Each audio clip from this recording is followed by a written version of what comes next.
Cap वनच्या allotment नंतर आपण काय करतोय की बाबा मिळालंय ते कॉलेज घेतो असं म्हणतोय. पहिला ऑप्शन मिळालाय तर कंपल्सरी ऑटो फ्रीजच आहे, तुम्हाला जाऊन ऍडमिशन घ्यायचंच आहे. पण त्याच्या पुढचे मिळाले तर मी म्हणतो की बेटरमेंटला चला. का बेटरमेंटला चला? फर्स्ट राऊंड मध्ये बऱ्याच कास्टच्या किंवा मुलींच्या सीट भरल्या जात नाहीत, त्या पुढच्या राऊंडला ओपनला जाणार आहेत. किंवा असे काही विद्यार्थी आहेत जे एनआयटी आयआयटी मध्ये जोशा काउन्सिलिंग थ्रू गेलेत, पण त्यांनी इथं इंजिनिअरिंगसाठी फॉर्म भरलेला, त्याही विद्यार्थ्यांना फर्स्ट राऊंडला सीट मिळाली. मग ते विद्यार्थी एनआयटी आयआयटीत जाणार आहेत आणि त्या सीट सोडणार आहेत. मग ह्याही सीट शिल्लक राहणार आहेत त्या पुढच्या राऊंडला. म्हणजे ज्या कास्टच्या सीट भरल्या नाहीत किंवा एनआयटी आयआयटीत गेलेले विद्यार्थी ह्यानंतर सीट राहणार आहेत, त्या सीट तुम्हाला मिळणार आहेत. कारण बऱ्याच सीट असणार आहेत ते थर्ड फोर्थ राऊंडला वॅकेंट राहतात.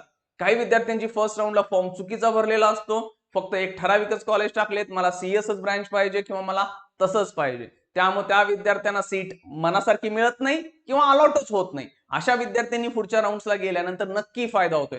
थर्ड किंवा लास्ट राऊंड फोर्थ जो होणार आहे तिथं जॅकपॉट लागण्याचे मॅक्सिमम चान्सेस असतात.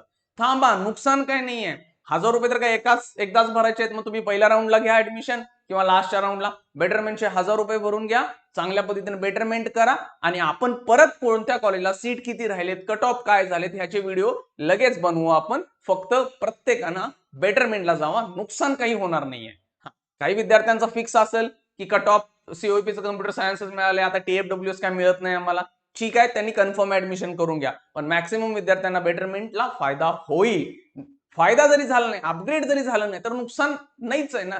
नुकसान कुठं होणार आहे? काय थोडीच उद्या सकाळपासून कॉलेज सुरू होणार आणि परत नंतर घेणार नाहीत सेकंड थर्ड राऊंड वाल्यांना?